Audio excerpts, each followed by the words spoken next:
What's up, everyone? Welcome back to Six Corners. So we're currently in the library just talking it out and discussing our takeaways from the past few weeks. So let's get started. Our first key takeaway, we chose an article from week 2 called Connect and Lead by Amy Cuddy, Matthew Kohut, and John Neffinger. In this article, really the main message we learned was that effective leaders portray warmth to their followers before showing competence. Yeah, I see what you're saying, and I think by demonstrating warmth first, like you're almost allowing your followers to, I would say, build trust with you, opposed to showing strength first, which I think elicits fear, and I think leads to dysfunctional behavior. Leaders tend to believe that showing warmth before competence leads to judgment of their leadership skills. I mean, I know that that's what a lot of people believe, but I think leading with competence first makes people comply with you to your face, but like in private go against you and talk behind your back and all this stuff, which leads to a non-pliable workspace. Although I think you should begin with warmth, it is shown that the best way to gain influence is to combine warmth and strength.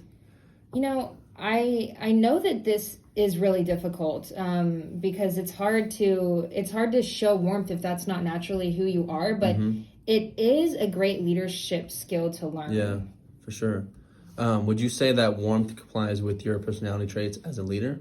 I would say yes, but it's easy for me because I am a very empathetic person in my, normal day-to-day life. So gotcha. Portraying warmth in my leadership skills is just something that comes natural, but I think that it is a huge benefit to your followers. Yeah, that makes sense, for sure. Sounds good. So the second takeaway we have is from Eric Nixick, the coach that came by. And the takeaway is about vision, because we all agree here that Nixick is one of those visionary leaders that is kind of able to see into the future. He is able to see opportunities coming and going. And he's also aware of areas that can be improved on. For example, Nixick, as a professional coach, is able to identify problems and areas of improvement in his trainees, and he's able to act on them and improve on those. And he's also very skilled at sharing compelling visions that captures the imagination and motivates his trainees. Another thing I believe he talked about, which was very interesting, was about passion, right? Yes, that is true. If you're really passionate about something, then the talent will develop. You gotta love what you're doing. Eric Nixick, for example, developed his passion along with love for his mother. That is an incredible bond.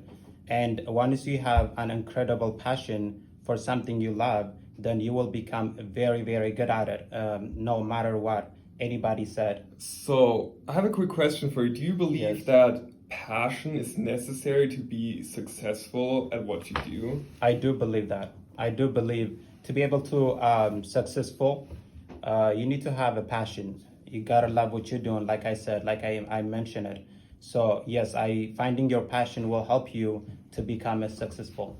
Sounds good. In the third takeaway, we read how men get penalized from straying from masculine norms. We both believe, after reading the article, that yes, there are a lot of scenarios where that needs to be adjusted. Men should not get penalized for certain things, but tying back to that idea that men are innately leaders because of the masculine traits, we believe that these things shouldn't be suppressed. Yes, they shouldn't get penalized from swaying, but staying masculine is something that we both agree that is something that needs to stay there as a leader. Yeah. Feminism, we're not kicking feminism out the door. Yes, men need to show emotion, but if you go back to World War II, when the commanders were so masculine, so headstrong, they motivated their followers to just keep pushing and strive to be better, to be like them. It's just an innate trait that men just have to be leaders. Now, should we say that? Should we say it like that? Because I think that men do attribute those roles, but that's just masculinity. A female we're not saying that also a female couldn't be masculine, No. because that would be the big pull away from that. Yeah. We're saying that men, of course, the article, we agree, men should not be penalized for being feminine. That's something that's a norm. But we think that a leader is more effective with masculine traits. Yeah. So that's like our biggest takeaway from that was we shouldn't all become the feminine, Yeah.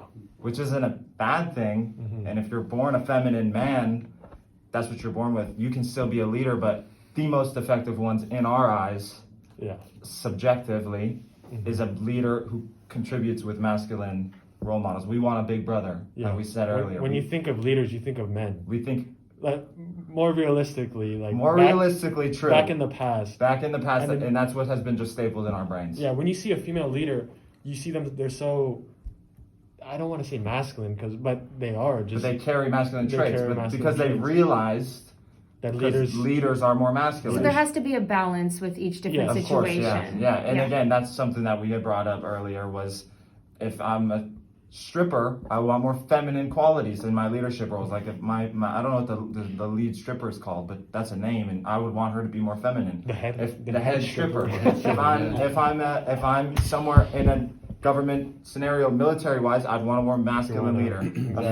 The easier example was of the flower shop. Yeah. We want a more feminine manager at the flower shop. Yeah, we just mainly think that leaders should have some sort of masculine trait in them. Mm-hmm. And That was our key And takeaway. the leaders shouldn't get penalized for being strictly masculine. Yeah. Yep. All right, guys. That's it. That's was it it? from the Six Corners, Yeah, baby. that's all the time we have today. Thanks for tuning in again, and we'll see you next year. No. Next time. Next time. Exactly.